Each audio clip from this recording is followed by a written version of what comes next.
Hello, and thank you for attending our 10th episode of Salud, Prost, and Cheers. Before we get started, I'd like to first give a little shout out to our hospitality alumni from Texas.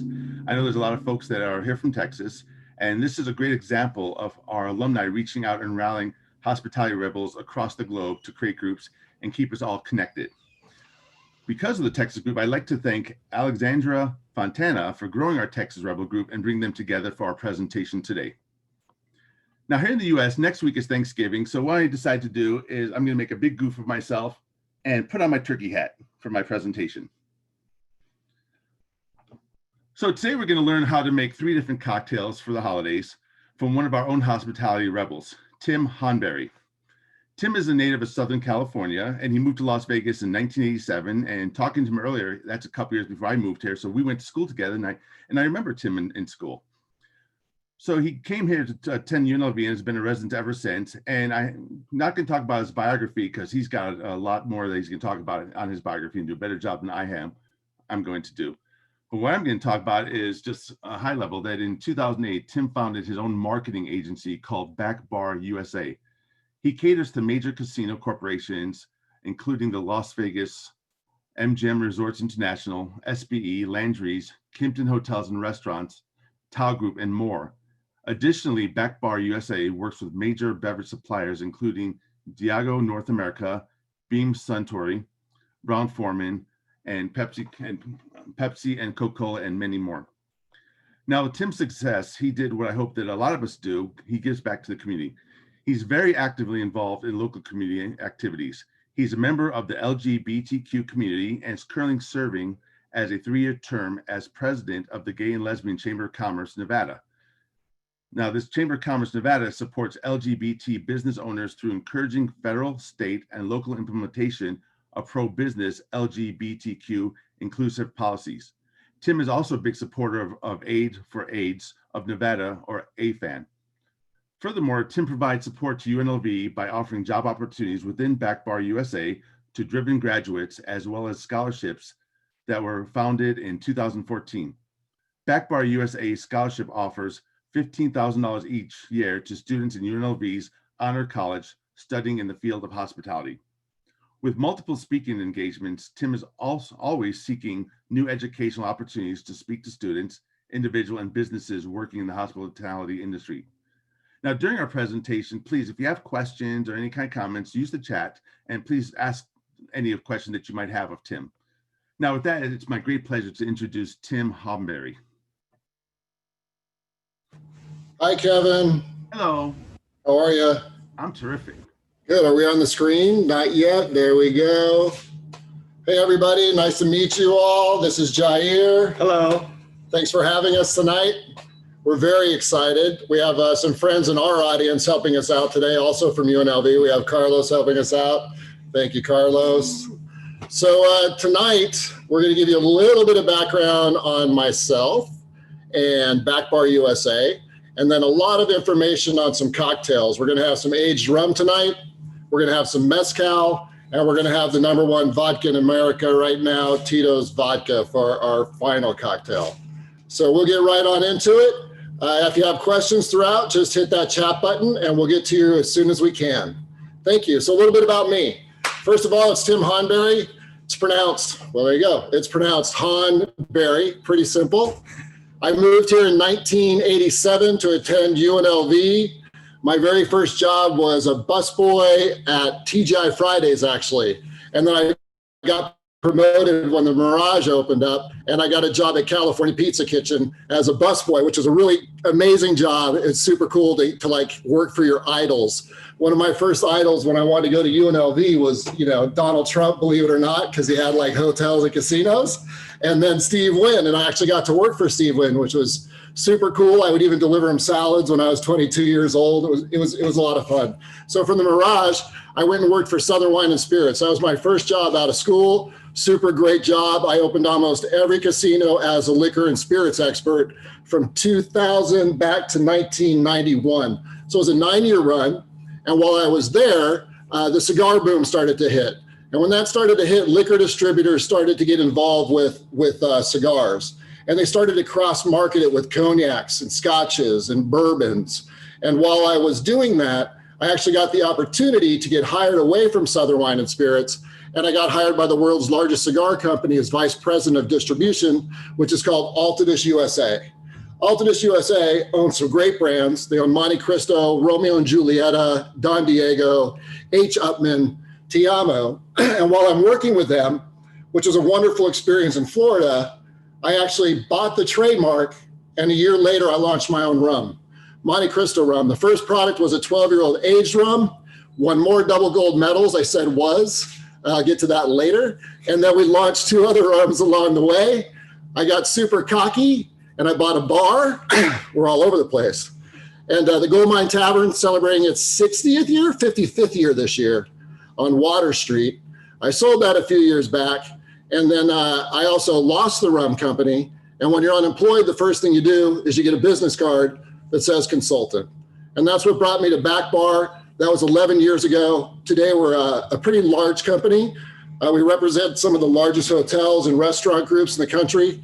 We do their beverage programs, we do their events, we do their marketing. It's been a great experience. I've been able to hire over 30 UNLV students over the last 6 years and almost 200 part-time in modeling and events and promotions. And Jair here is one of our UNLV students that came to work with me, what, about 8 years ago? Yeah, in 2012, actually, once after I left the restaurant, came straight here to the corporate side. Yeah, and about an hour ago, my bartender that was supposed to be here got a call that his wife was going into labor, and he took off on me. And thank goodness Jair answered the phone, and he rolled in here about 30 minutes ago to make these cocktails for us. So thank you very much. I greatly appreciate it. So I'm going to show you a little bit of video about Back Bar USA, and then we're going to go right into what you're all here for, and that's some cocktails. So these are our latest and greatest clients. If you're in the hotel industry and you're looking for a beverage company or a consultant, we're your team. How's that working out? Cool.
Sweet.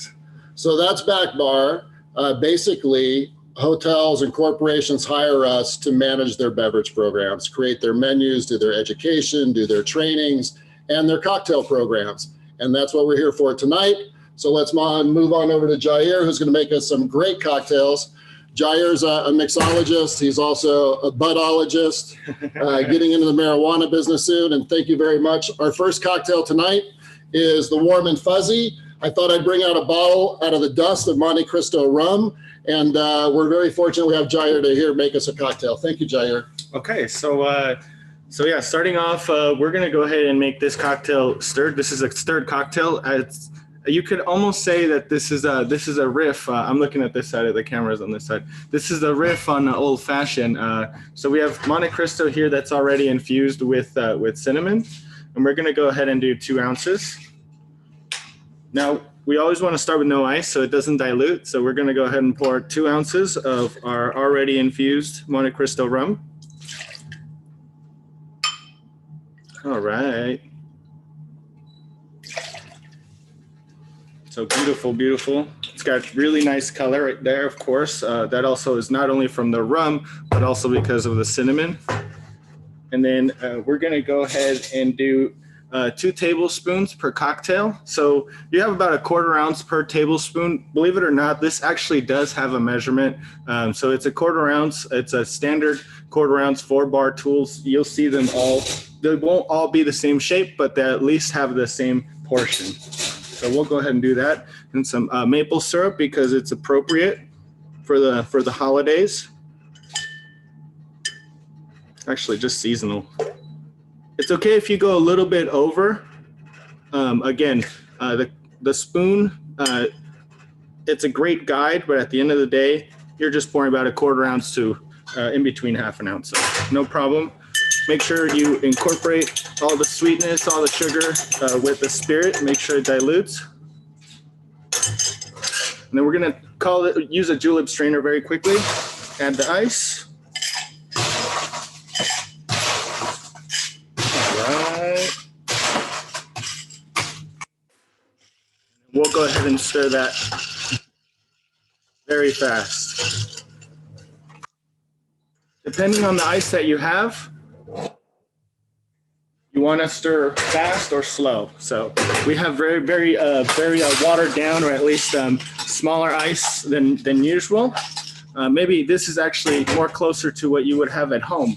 So this is actually perfect. All right. Then we'll go ahead and pour. You never want to pour one first. You always want to go a little bit over and a little bit back. Make sure they're both have nice portions, and you don't look bad in terms of knowing what you're doing or not. So beautiful there. Got the nice cocktail nice and chilled. The garnish is a cinnamon, but what I like to do. Oh, I'll use my hands. No, we'll use tongs. I like to do a little bit of a proper bartending school all the time. So preach what you sow. Okay. And then sometimes if you want to be fancy to impress your friends and guests, just light the cinnamon stick a little bit on the side. It'll give that nice aroma. Just a little bit of smoke. Even that enough is enough to just kind of bring the kitchen together. So there you go. Cheers. Beautiful, beautiful, beautiful. Thank you, Jair. I appreciate it. Let's try this drink. Yeah, definitely. Oh, you think you get to have one too? I have the smoke one. Sweet. Cheers. Nice. Oh yeah. Oh, that's pretty good. Easy. So Montecristo 12-year-old rum is actually a blend of 12 and 23-year-old barrel-aged rums, which is no longer available. So it's very hard for you to make this cocktail, but there's a great brand. The 23-year-old aged rum in this is called Zacapa. So you can go to Lee's Liquor if you're local, or you can go almost anywhere in America. Diageo now owns Zacapa. They make a great 12-year-old and a great 15-year-old. So if you want to recreate this recipe, go look for Zacapa or Ron Botron rum. Both are from Guatemala, and obviously I think Guatemala is one of the best places you can get your rums from. Jair, that was awesome. Awesome. Thank you very much. We have another cocktail we're going to roll into, okay. And that is the Paloma. So the Paloma is this year's Mezcal Mule, last year's who knows what, but it is definitely the #1 selling cocktail at pool season, at beach season, at resort season. It's been on fire. As you know, tequila is on fire. Today we're going to do Del Maguey Vida Mezcal, simple with lime juice, a little agave nectar, a pinch of sea salt. We're using Fever Tree Grapefruit Soda. It's an amazing product. I highly recommend you guys use it. If not, go the old-fashioned way, which is, Jair? Well, honestly, there's so many different variations. I also don't want to say exactly because it really palate, depending on how spicy, how light, I think it would always change. So really preference is key. I don't like to say whose is better and whose is not, right? Yeah, I agree. But let's go ahead and start with Del Maguey Vida Mezcal. Now that's pronounced Del Maguey. I know it smells a little different. Let me get these out of your way for you. Of course, Del Maguey is actually the name of your agave. So very, very quickly, that quick definition of that. And Del Maguey has a great story behind it. Let's hear that story. Yeah. So well, it was one of the first, one of the very, very first mezcals to ever reach the United States. It's Ron Cooper, one of the guys that basically. Grandfather or you could say forefather of mezcal. He fought for it to come to the United States, and now because of that we have it. So very quickly, that's a mezcal story. So, Tim, do you have a relationship with Del Maguey? I do. There's Ron who created the brand. He was an artist and he would travel throughout Mexico and he loved Oaxaca. And that's why if you look at the label of Vida and the label of all their products, they're all artist renderings and artist handmade labels. While he was there, he learned about the product. And the tie that I have is when I was launching Montecristo rum, there was this salesman on the street and he was working for Cruisin' Rum. And this guy was so competitive. He's like going head to head against me all the time. It was kind of irritating. Well, we actually became friends when he left there and started to work for Campari. And while he's at Campari, he never told anybody this, but he was one of the owners of Del Maguey. It just wasn't making any money. Nobody was drinking it. So until he had the chance to leave his role with Campari to go to Del Maguey, which was about 12 years ago, 13 years ago, the brand took off. And it's like the #1 selling Mezcal. And I'll tell you a little bit later that it actually just sold recently to Pernod Ricard, and I'll share that information with you. An amazing brand, over 22 SKUs because they're small vineyards, and they have 21 different vineyards and villages where the families make the mezcal, and all the money tries to stay within that region. It's a very cool story. Check out Del Maguey. You can go to their website. I think you guys will love it. Similar to maybe even Scotch because of its smoky flavors. Instead of almost different regions, you can almost say different pueblos or different cities that make it. So while he was explaining what I did was I very quickly did 2 ounces of Del Maguey, about half an ounce of lime, and 1/4 ounce of the agave. And we're going to go ahead and grab a little pinch of salt, because that always really pulls grapefruit and agave or anything agave together. And this shaker I actually got in Mexico. So a little bit of a Mexico flavor. All right, very quick shake.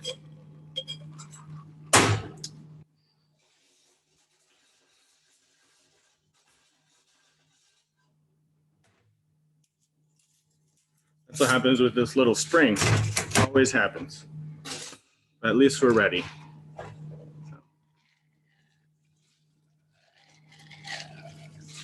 Beautiful, beautiful. You can smell the mezcal all the way from here. There's a signature of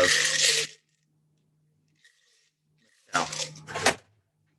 All right, and then we're gonna go ahead and finish off by topping it with some of my favorite soda. It's a Fever Tree Grapefruit, delicious, beautiful color as well. They use all natural flavors.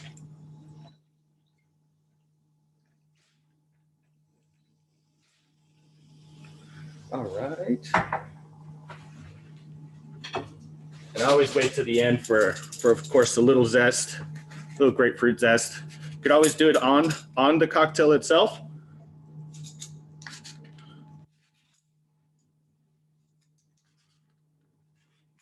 See why I did 3. So we'll go ahead and stick 2 in the cocktail. Nice and beautiful.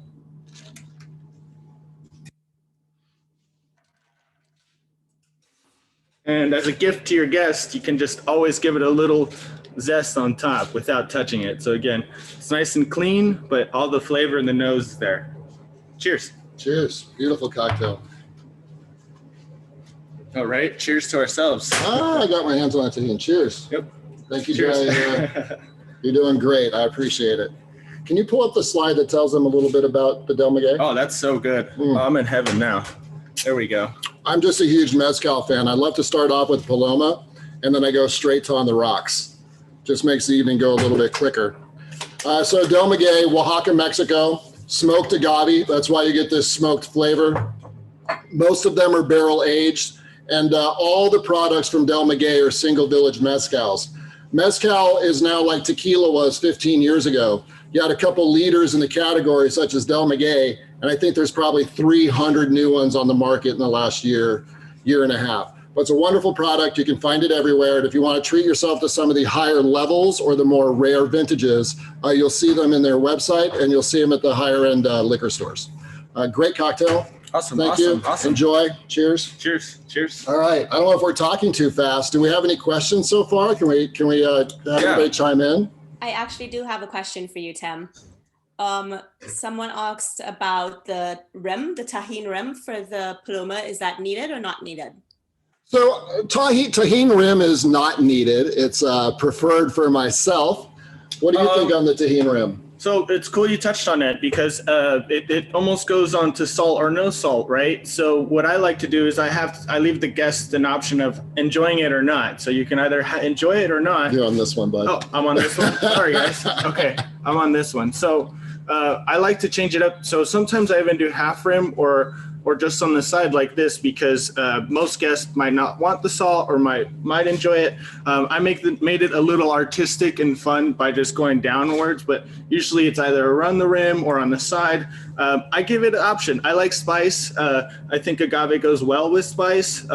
Grapefruit is great with salt and spice. So it's up to you, but really, again, it's just another added layer because we have sweet, we have the citrus notes, we have the proof and the smoke. So add a little salt, why not? I agree. I think the tahini has to be on the cocktail personally. I love the spice. It's got a hint of sweetness in it. And like you said, with the acidity of the lime and the grapefruit, it's the way to go. So thank you, Jair. Do we have any other questions? No other questions that I'm seeing come through as yet, Tim. All right, right on. So we'll talk a little bit slower and we'll go into our last cocktail of the evening. And I think we're definitely talking a little bit fast. Okay. And we're going to work out the Martini. So we wanted to make drinks tonight, well, with the exception of the Montecristo one, that you can all make at home. Easy to do. Ingredients are always in every single liquor store for the most part. And tonight, most of you have probably heard about TITO'S vodka. It's about 70% of all the vodka sold currently in the state of Nevada. Well, maybe not this year with COVID, but nationwide, the brand is on fire. It's never been seen before. I'm going to talk about it a little bit later, but the numbers are incredible. There's probably 70 vodkas on the market 6 years ago that you would know walking down the aisle. You walk down that vodka aisle now, you're probably focused on less than 25. And of that, this brand's doing the majority of the business. The brand's TITO'S. I got Jair here will tell you a little bit about it, and I'll chime in some more on it. And we're going to make 2 martinis. This is for 007, the classic or the dirty, or also known as the wet, correct?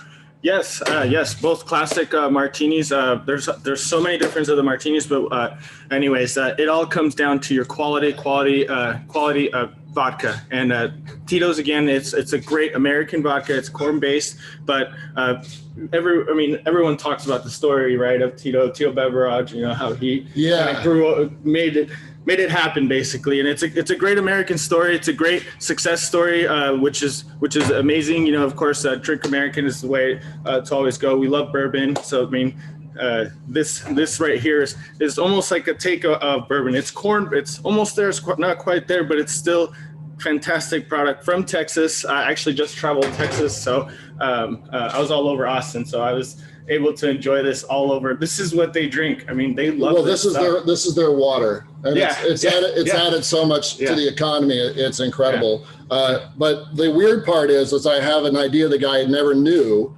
but we obviously know his first name is Tito. Yes. But his last name is Beverage. So I'm pretty sure he was teased growing up, but all those kids that tease him about having the last name Beverage are going to laugh to the tune of billions of dollars if this gentleman ever decides to sell this product. Yeah. So what I wanted to do is 2 classic martinis. Your classic martini that it just comes to preference, really.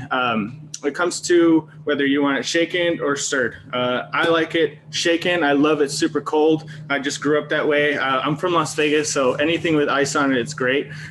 Stirred, you're just more about the integrity of the vodka. You want to preserve it. You want to make it silky. You want to make sure that it's still beautiful when you're drinking it. So I'm going to go ahead and ice this glassware very quickly while I prepare. So again, it's very easy to mess up a martini, so you never want to skip a step. You're back on the right there, Jair. All right. A little ice piece There, start over. So make sure your glass is very cold. You want cold vodka. You want delicious cold vodka. All right, let me grab this vermouth very quickly. All right. So vermouth. Vermouth has to be refrigerated. It's actually more of a wine. Throughout the years, vermouth wasn't treated right. So when someone had a martini with vermouth, it just didn't taste right. So we're gonna go ahead and use a fresh vermouth.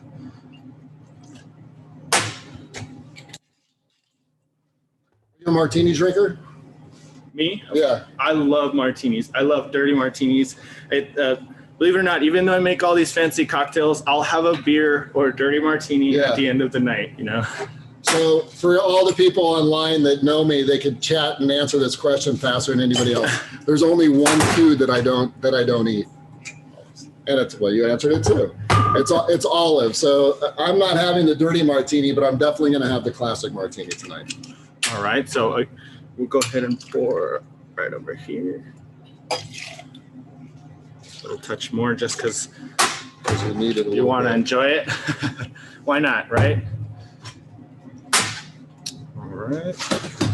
You guys will notice that I always ice last. I never want my drink to be almost how you would say it, dying. It's not.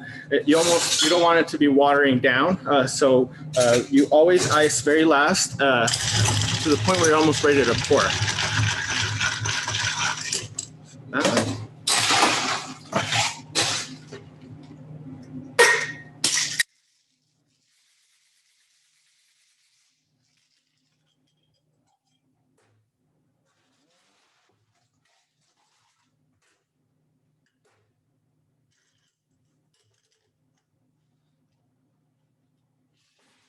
Now your glass is nice and chilled. Basically, it won't take away from the integrity of your martini, your vodka.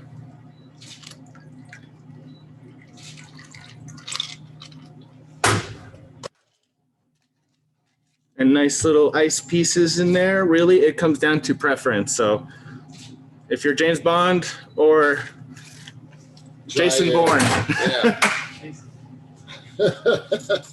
All right. And I like olives again on my martini with the vermouth because again you have wormwood essentially, which is the original word for vermouth. So you have lots of botanicals in there that really highlights the vodka, but also brings out lots of flavor. And I like my twist at the very end. Jair, I have a question for you. Yeah, fire away. How much vermouth did you use? So it really depends on your preference. Some people like to use a 1/4 ounce. Some people like to use 1/2 ounce. I like to use a 2-to-1. So it's 2 ounces vodka, 1 ounce vermouth. And that's actually, you actually would call that a 2-to-1 martini, which is a very common name, a very common call for your martinis. You can call a wet one where they just wet the glass with vermouth and toss it. So there's different approaches to it. It just depends on how much you appreciate or how much you like it, actually, really. Great, thank you. And then, go ahead. Sorry, Alexandra would like to know what's your go-to olive or brand of olive? Okay, my go-to will be Castelveltrán, my Italian green olives. They're my favorite. You can get them at Whole Foods or in any international market. They're very green. They're tinier. And if I can't get those, I'll go for the Spanish Queen olives, which is the most common olive, maybe the best olive used in all bars. So it just comes down to preference. Some people like blue cheese in their olives. Some people like jalapenos in their olives. I know the mayor, Oscar Goodman, loves a whole jalapeno in his martini. So it just depends on how you want your martini. For those of you guys that are going to run some beverage programs, it's hard to get all of those olives for chains like a TGI Fridays or an IHG or a Kimpton Hotel. One of the brands that we're starting to use nationwide is called Filthy Foods. They make great cherries. They make olives. Their bar garnishes are insane. It's called Filthy Foods. Check them out online. We're using their pimento olives tonight, but they have a whole variety of different olives that you can get nationwide, I believe through Cisco and some of your larger distributors. I will try the classic. Perfect. All right. I get the one with the how I like it, huh? Here's the Tito beverage. Right on the tips. You know what? That's how you're supposed to have it. There you go. I never liked these glasses, by the way. It's not the trend anymore. I like them, but they're very, very, very small portions. That's really good, man. Awesome. Yeah, thank you. Very, very smooth. I love it. So TITO'S, Austin, Texas, made from corn, pot distilled, and doing quite well nowadays. I'm sure most all of you guys have heard about it. Do we have any other questions? No? I don't see any questions just yet, Tim. All right, cool. So I have a few fun facts for you. These three brands all started within 1 year of each other. Montecristo rum, Del Maguey Mezcal, and TITO'S handmade vodka. Montecristo rum got to 25,000 cases, and we had a $9 million offer before we had trouble with the trademark, went bankrupt, and out of business within a year of that offer. The next one, Del Maguey, sold about 100,000 cases up to year 20 or 17 to 20. And when they did, they sold for about $60 million. Pretty good money. Doesn't happen, and it's never overnight. The next one, CASAMIGOS, you guys know this guy. He made $239 million in 2018, and he didn't act one single time that year. He got it all off CASAMIGOS tequila. Man. 130,000 cases, the number's tiny, but the billion has never been done before. Rumor has it half of that billion goes to George Clooney to market the brand for the next 10 years, and they have to hit goals to get another 200 million. But since they made this announcement at 130,000 cases, this year they'll surpass 1 million cases. So the brand or the company Diageo that bought it obviously bought a winner, and they're taking it to a whole other level. The next one, I know y'all heard about it. It's PATRÓN Tequila, the king of tequila, the same founder as John, the Harry stuff. I'm losing it. John Yeah. Yes, Paul Mitchell Hair Products. He sold at 3 million cases for $5 billion. And that was only 4 years ago. So here's the mind blower. Where's our buddy? Tito Beverage.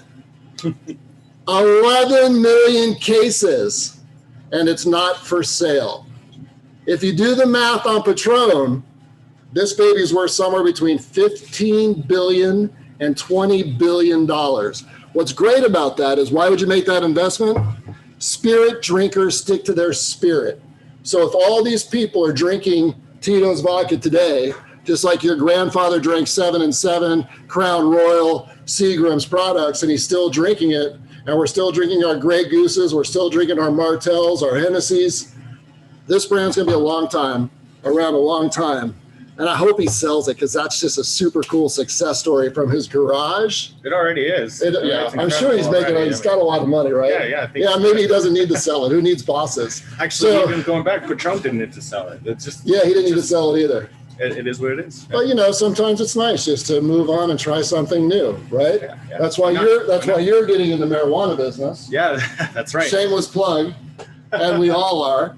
We're starting a new company called Cannabis USA, which is very similar to Back Bar USA. We're going to market some brands. But today, thank you very much. We want to thank. Sorry, Tim. I have one more question for you. Yeah.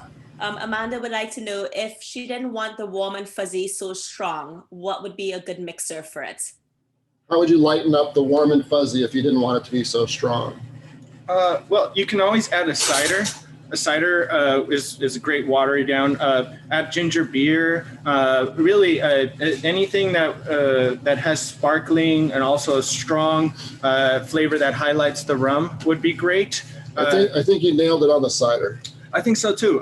So hot apple cider, Maybe hot apple rum. a tea. Well, see, it's a cold drink, so you want to use maybe a chilled tea, maybe a tea that's been refrigerated.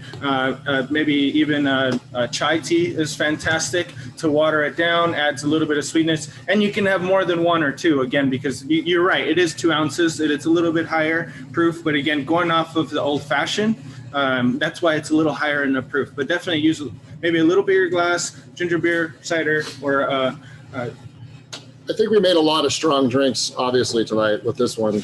I think it's been it has been a year of strong drinks. Alcohol sales are off the charts. Everybody's drinking at home. There's a lot of alcohol consumption going on. But believe it or not, low ABV drinks are extremely popular. So thank you for asking that question. Brands like Aperol, lower alcohol intake, your spritzers that are on the market.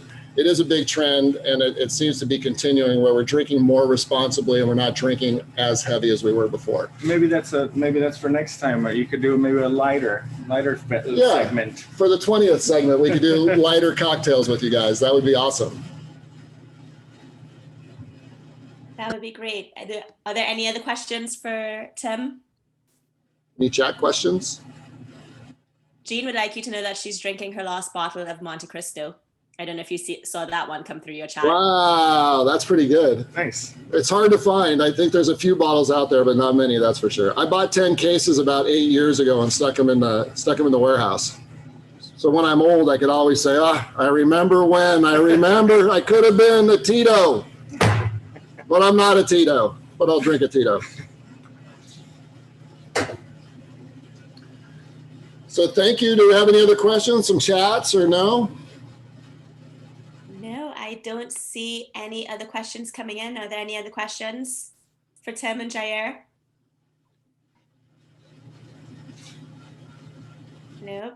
No. All right. Well, Tim, Jair, thank you so much. I'm going to have Kevin pop back on to give the thanks and take us out this evening. No problem. Hello. As you see, I switched my turkey hat. This is the hat that you wear on Thanksgiving after you took care of the turkey. Well, I want to thank Tim and Jair and everyone for participating. That was great. I learned a lot. And I definitely agree with what you were talking about, the great rums from Guatemala. My wife and I usually take a Caribbean cruise every year, and this year we did not. And every time we're down there in the Caribbean, we try the different rums from the different countries, and Guatemala is really on our top. So we want to make sure that you watch out on your emails and tell your friends that on December 12th, we're going to do another Cook Like a Rebel, and this is going to be a brunch, so it's going to be exciting. I think this is our first brunch, so it's going to be around, we're thinking about 11 a.m., so watch your emails, and thanks for participating. And follow us and tag us on social media. And if you have any questions, you can contact any of us, and I appreciate it, and thank you for there we go. That's better. Now we go. Have a great afternoon and weekend and Thanksgiving. Bye.